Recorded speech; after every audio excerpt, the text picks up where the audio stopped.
Hello, this is Tin Blade on Server Canis, back with you for another reason to play DDO, Dungeons & Dragons Online.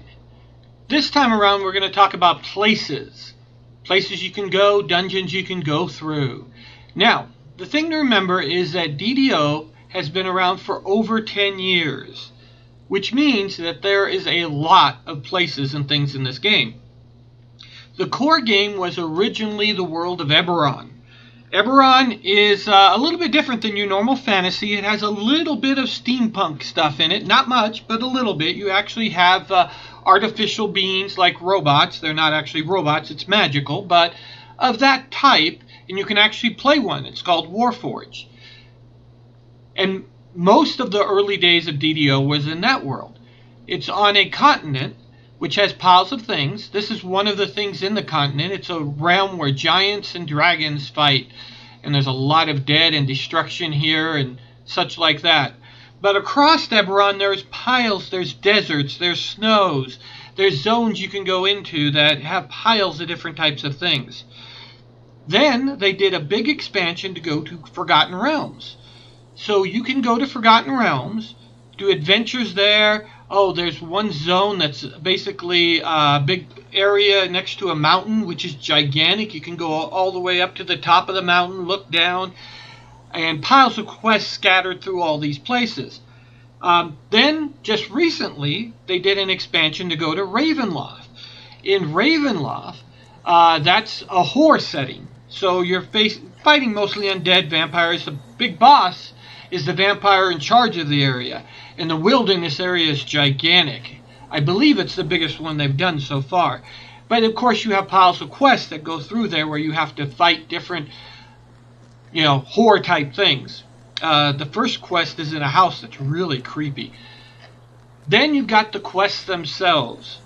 You have piles of quests. Some of the quests are so big, the dungeons I should actually say. We call them quests because you go on a quest into that dungeon. But the dungeon itself, some of them are huge and gigantic that are whole like environments themselves, to where you've got like Strahd's Castle, per se, in the new Ravenloft one. Multi-levels of rooms, things that can happen. You've got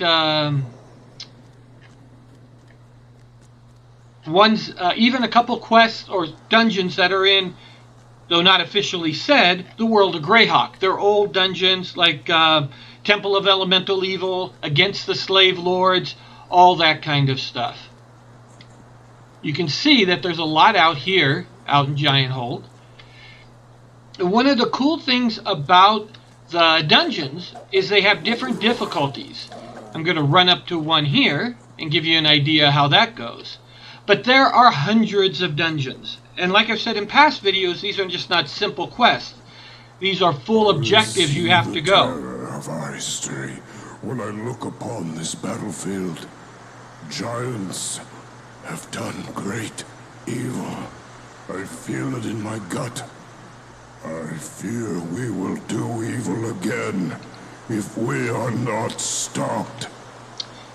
And there is narration on most things in the games. Now, when you go into a quest, you have different difficulties. You have casual, which is simplified. I shouldn't say simplified, just easier. You have normal, hard, elite, and then on Reaper, you've got multiple levels of Reaper.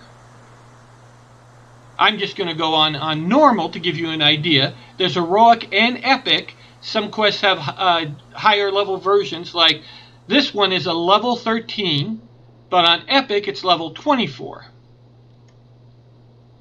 Now you step in, and this is not just, you go in, get 10 of this or things like this. It's a whole environment. You did get the amount of experience you get. Naturally, I've got a big ding here because I'm way over level. This is just to show you.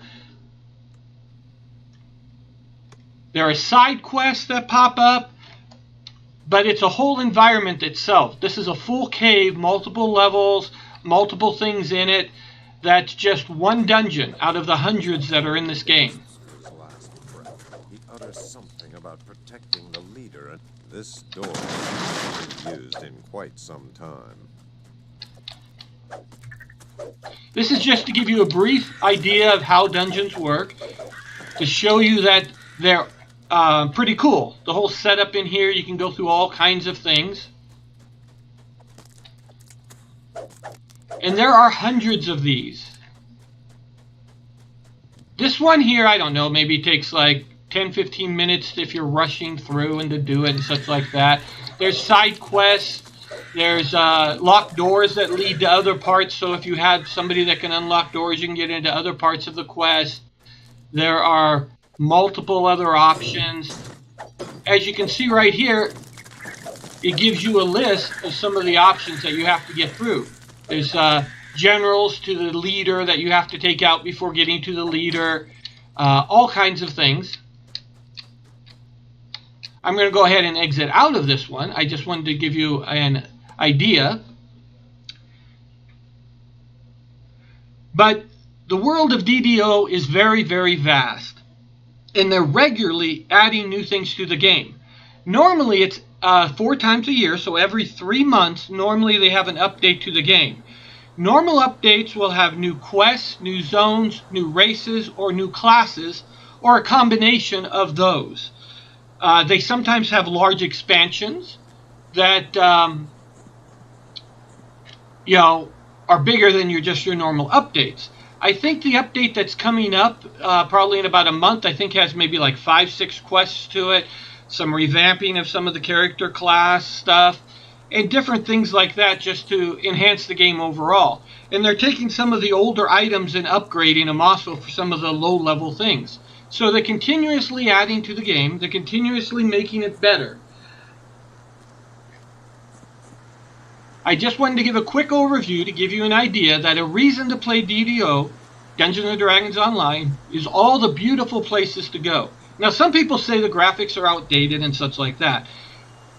That could be true to some extent. I still enjoy them immensely. This is a very old zone here. Some of the new ones have a lot, are more polished, and as they come out with more, and sometimes they revamp the old ones. But the diversity in areas you can go to Amarath, which is a plane with devils, and it's like going to hell per se. Like Ravenloft is a horse setting with a dark forest and monsters behind every tree. You've got Forgotten Realms, which is your classic fantasy world with lovely forests, towns, and such like that. You've got Eberron here, which is a slight kind of cyberpunk fantasy world where you have flying ships, you have tall towers, and all kinds of stuff.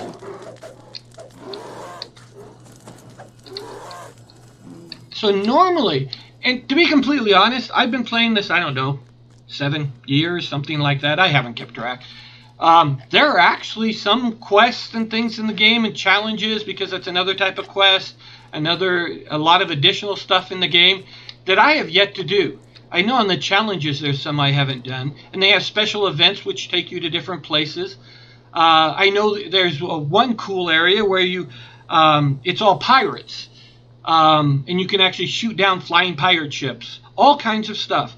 So that'll be it for now. This is Tim Blade on Cannith. Remember, you can download the game at DDO.com. For more information, you can go to DDOWiki.com. The wiki is your friend. And there is so much in the game, you should start exploring. Have a great one. This is Tim Blade signing off. Ciao.